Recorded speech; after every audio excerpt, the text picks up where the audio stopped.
be introduced to you, so take it away. Andrew Hogan, talking about memory testing utility. All right, well, thank you, Martin. I appreciate the introduction. Thank you for waiting patiently for me to set up my gear over here.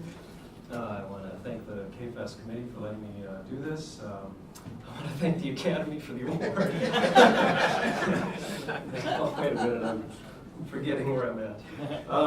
Which is kind of what this topic is about. It's about memory, which is kind of near and dear to my heart given the life stage that I'm at, because I get to hide my niece's Easter eggs. And I also get to hide my own Easter eggs. And we're all very thrilled and excited when we actually find them. You could say that, okay, so I have some bits that are stuck at 1, maybe they're stuck at 0, and some that are kind of fading away, which is even worse than the apple, because at least there you know it's going to be either stuck at 1 or 0. It doesn't go to an indeterminate state. So I forget things, which is part of the reason that I'm going to continue to refer to my notes, because I can see what I'm supposed to say. I know my memory is kind of starting to fail, but let's find out what we can about these apples, if their memory is also starting to fail, because these DRAMs are kind of old, and at least in the case of the 4116s, there's nothing new being made, so anything that you get is going to be refurbished or somehow from a different source. Usually I talk about the Apple game port, and so my partner in crime is sitting in the back. He's relieved that he doesn't have to be up here with me this time around.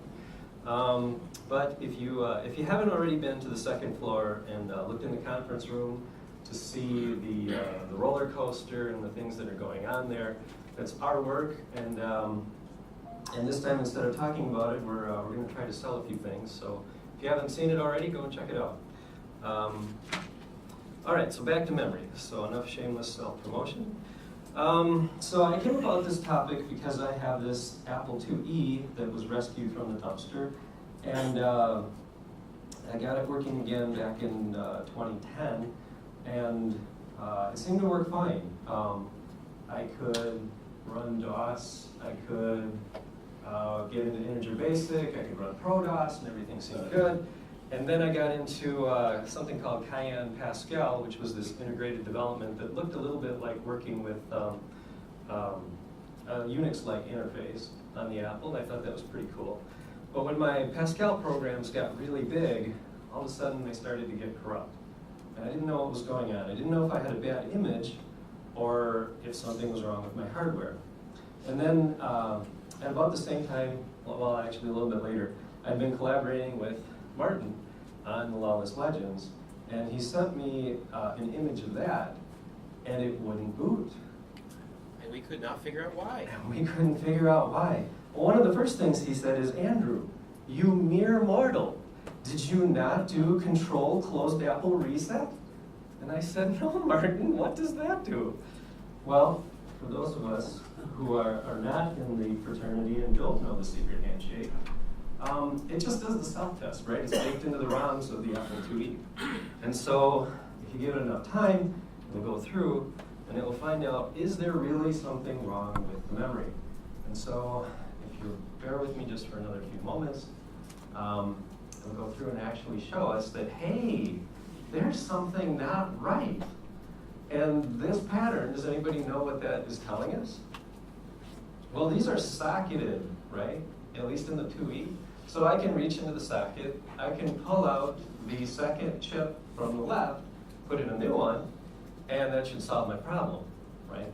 And we did that, and it didn't solve my problem. It just kept being bad. One of the things that Martin said is, well, just pull all the cards out. So I'm going to go ahead and I'm going to pull all these cards out. So I have my CFFA card, and I have a floppy card, and without breaking anything, I'm going to try and pull out some more cards. You know, the Mockingboard is new, the CFFA is new, the Ethernet is new. These should not be causing a problem. Why would I be having a problem? All right, so I'll let that fire up. In the meantime, I'm going to go over to here. And I also have an Apple II Plus. And this one I got from the garage giveaway last summer. And so just a big shout out to Sean Fahey for doing it. And if you haven't already given a little donation to the garage giveaway, I would encourage you to do so, because at least in my case, there's a little bit of Catholic guilt about this, because I've acquired so many things through the garage giveaway that, you know, I said, Sean, I gotta give you back. Here's some money. So I hope you will too. So this thing, when I got it though, it was one of those that was marked bad, right? It didn't boot up, it didn't do anything. And so I went knocking on the door of course, Ian Primus, who can pretty much resurrect anything from the dead. And he looked at it and he said, yeah, I can fix that. It had a bad ROM, something was wrong with the clock, there was something else wrong with the motherboard. Nobody had a ROM, so he jury-rigged one. All the magic smoke had come out of the power supply, and so he managed to get that going again, and so lo and behold, it's now working. And not only is it working, but, you know, I can boot to, you know, Integer Basic. So I mean, I've got the 48K on the system, and I've got a language card. So I can say int, and there it is, FT, I'm back. All right, and just to show you that at least I thought everything was good, I'm going to run a basic program.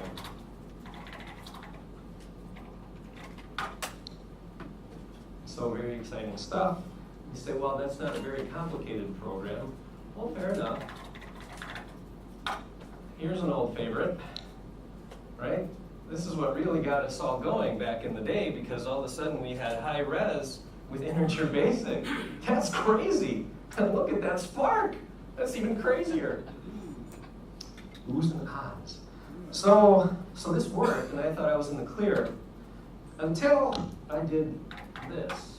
I said, well, this is awesome, but I'm a little more sophisticated than I was in 7th grade or 8th grade or whatever it was. And so I want to run ProDOS. Ooh, have you ever seen that before? Can anyone tell us why it did that? I noticed they couldn't relocate or configure it. Yeah, obviously. So, and that's a great thing, because if it could, then it would have really corrupted things. Because it turns out that this computer has bad RAM. Now, does anybody know the magic key sequence that I have to hit so that it does what the other one did, so it shows me which chip to pull? There's not one. There isn't one. Doesn't that stink? So, it's all very, very interesting. C600G, I'm back to this. So I'm loading integer basic. And because it doesn't have a way to test memory, and because I don't have any fancy hardware to test the chips, and because of a little bit of encouragement from Henry, I decided that I was going to write a memory test utility. And so that's what I'm going to show you. So this memory test utility, basically it puts in a pile of zeros and tries to read them back to see if anything is stuck at 1. And then it reads a pile of 1s and tries to read them back to see if anything is stuck at 0. And right now I have it organized, at least in terms of logical partitions of memory or separations of memory. So for all of you guys who know the Apple inside and out, this is nothing new. You've got 0 page, the stack, which is treated a little bit differently than the rest when you do auxiliary memory flipping, input buffer, vector space, text and graphics pages, and so on and so forth. So you have base memory, and I can go ahead and I can test the base memory. And what it's doing is it's writing those 1s and 0s and saying everything is good, which is kind of what I expected. But now I'm going to go and take a look at this bank switch memory.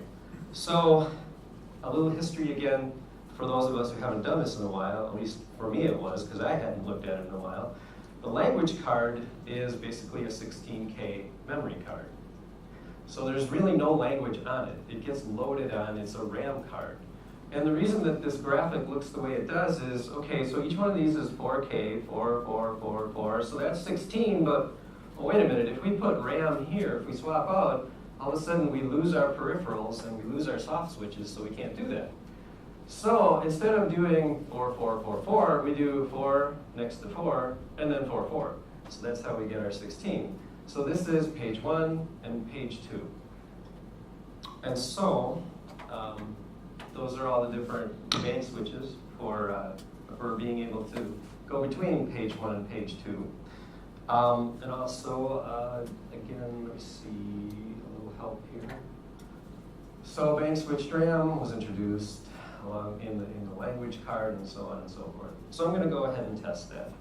I'm going to hit B, and all of a sudden, here's the reason why ProDOS didn't load.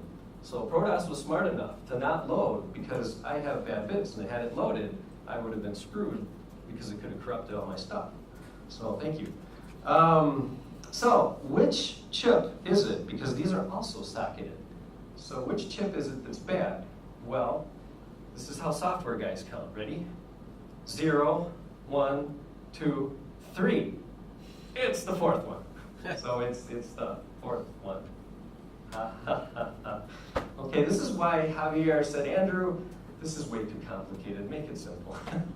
All right, so what I'm going to do is I'm going to pull the fourth chip and put in one that I got from eBay.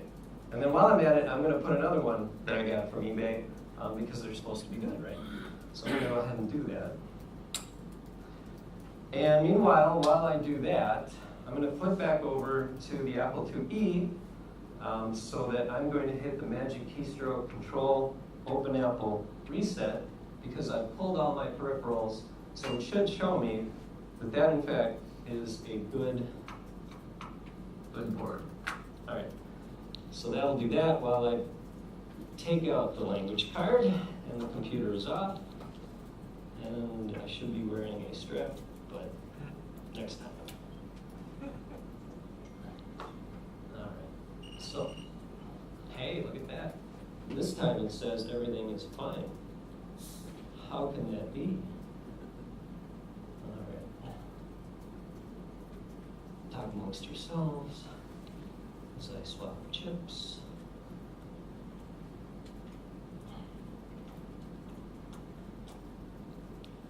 All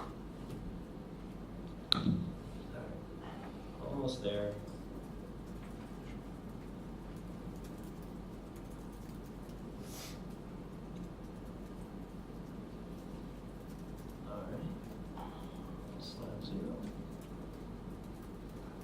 Okay, so this one said that the system is okay. And so I'm going to put the cards back. And so I'm going to switch to this one. Hopefully there's no smoke.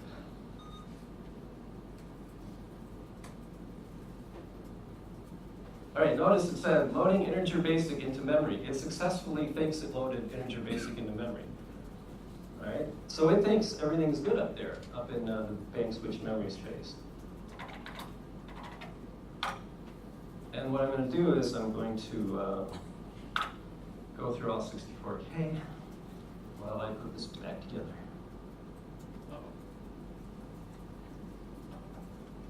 Bad bits galore.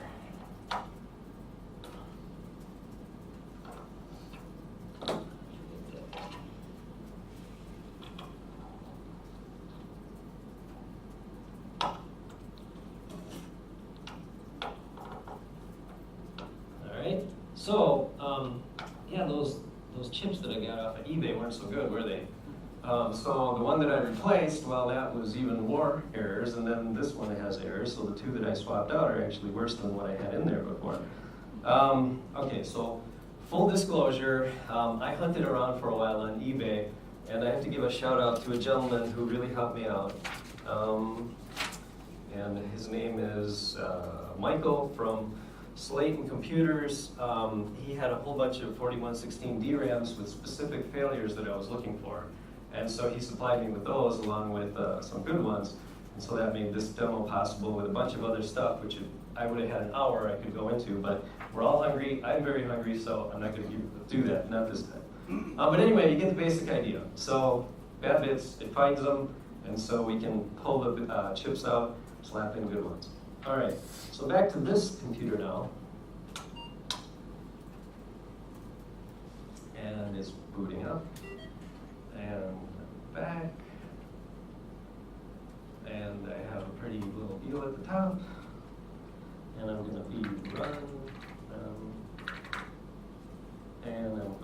to just do the test. So here it is, base memory, and it's zipping on through, and everything passed, which is what it told me. When I pulled all the peripherals out, it said the base memory is good, and it is. So what's wrong? Well, this thing has an 80 column card, right? And an extended 80 column card has its own memory, and so it's got 8 chips across it. And now if I go ahead and I run the test on this auxiliary memory, lo and behold, there are the bad bits. And that's why I was getting corruption, and that's why Lawless Legends wouldn't load. And so, which chip on there is bad? Now, unfortunately, they're not socketed, but if I buy a case of beer and I go to Ian's room, I think I can get help by this. So if I really wanted to, or you know, Ian was able or willing to help me out, we could pull the chip. Now again, it's 0, 1, so this is the space of the chip. It's the second one over. Pull that one out, slap a new one in, and away we go. Or we could get one of these handy-dandy Solderfest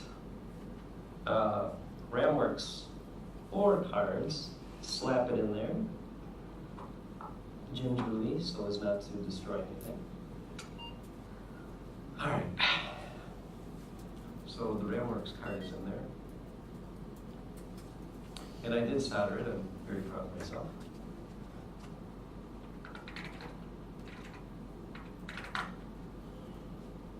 And so base memory, everything's good.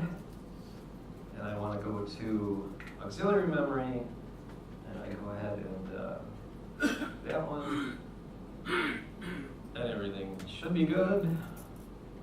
Yay! But of course, the RamWorks card has many instances of 64K, and I had it go up to 48 instances of 64K. And then Henry said, you know, Andrew, I can't use your program because I have 64 instances of 64K. I have 4 meg, not 3, Andrew. So I need to fix my code.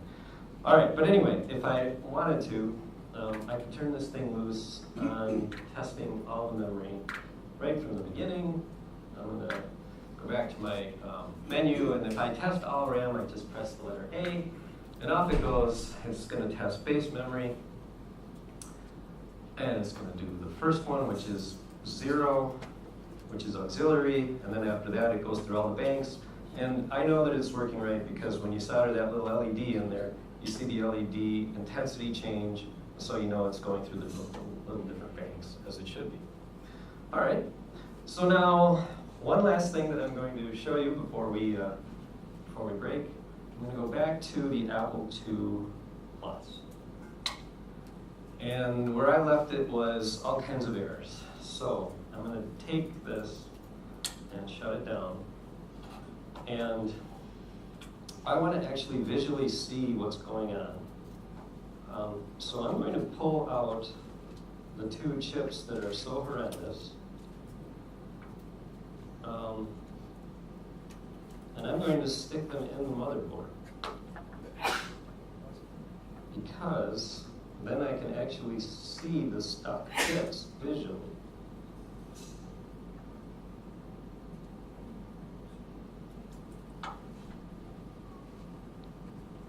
Why, Andrew, how are you going to do that?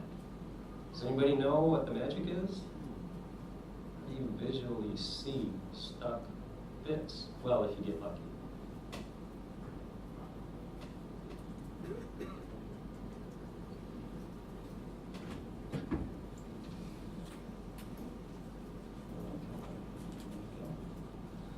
All right.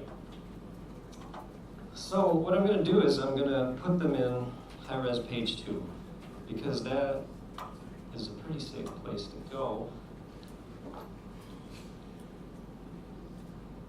And I can actually see it.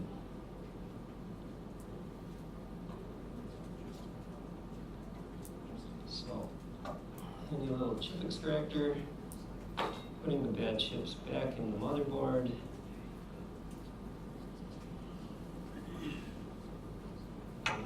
No smoke, please. Boom. Bad. Is that the magic? That was not what I wanted to see.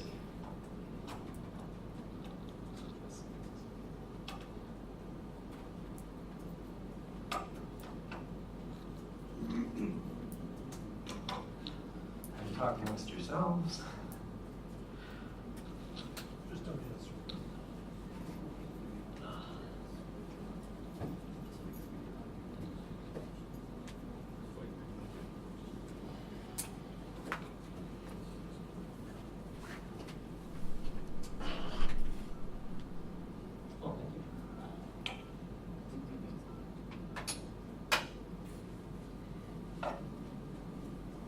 I shouldn't have done that. In small squares.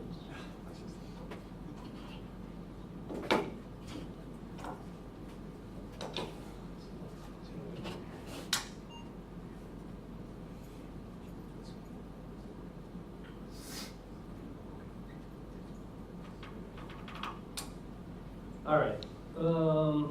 One more attempt.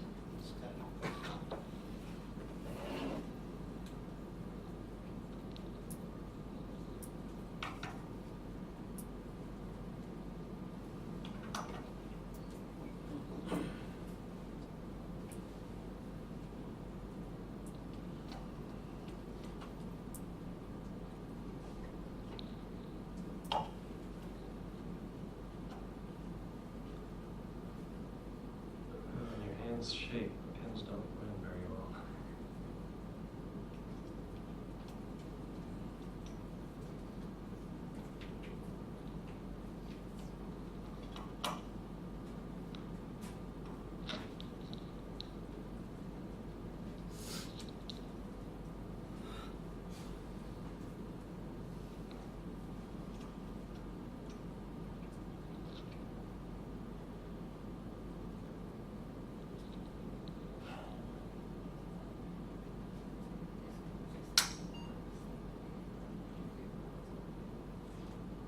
Yes, all right, good enough. All right, so now what I'm going to do is just do sheet R2, and there are my bad bits. They're stuck at 1. And now, even though you're not going to see this, I'm doing a call -151, followed by a 1C colon FF, followed by a 3F. I'm sorry, F3, F6, F3, F6. And there's the ones that are stuck at 0. So I have some that are stuck at 1, I have some that are stuck at 0, right?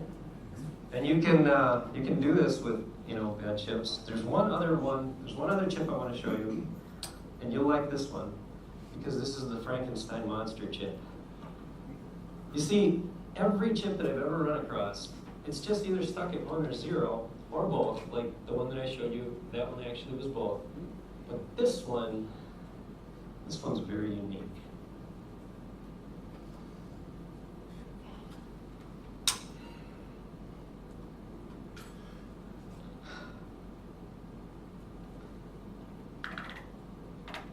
Oh, that's not gonna work.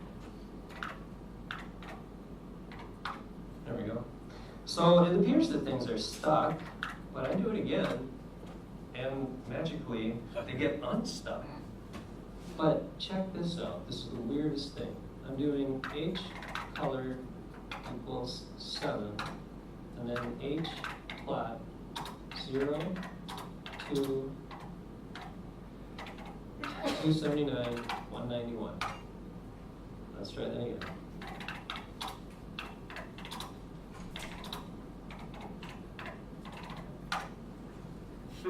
Now, why would it do that? I have some idea, but that's just bizarre. There's no other chip that I've ever run across that by writing to it, it causes other bits to become stuck. And when I try to clear them this time, they will not go away. All right? Fun stuff. So there it is. There's my talk about bad memory, including my own, and a little memory utility that I wrote to help me at least with the 2+ to figure out what's going on. Very nice. Thank you. Yes, sir. Where can we download your utility? The utility will become available from the K-Fest website once I Yes. get a couple more bugs out. A lot of things from K-Fest will be on the website after K-Fest.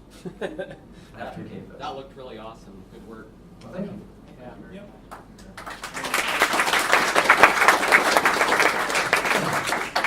Please, no more applause. Just throw money. Just throw money. Okay, yes, sir. You say they aren't making 4116 chips anymore, so we're working off new old stock or pulls from old systems. Yeah, as far as I know. Any problems with fraudulent chips, that sort of thing, or chips that are mismarked, or Well, still made in, let's say, China? yeah, I don't really Is that know. over? I mean, you gotta trust the people that are selling it, and a lot of them will say, guaranteed, has been tested. But even with their, handshake and smile, I've come across a chip that just caused the Apple to not want to fire up. And so, I don't know what was wrong with it, but I pulled that thing out of there and went into the garbage. I don't know. Other questions? All right, well, it's time to go to supper. Thank you very much.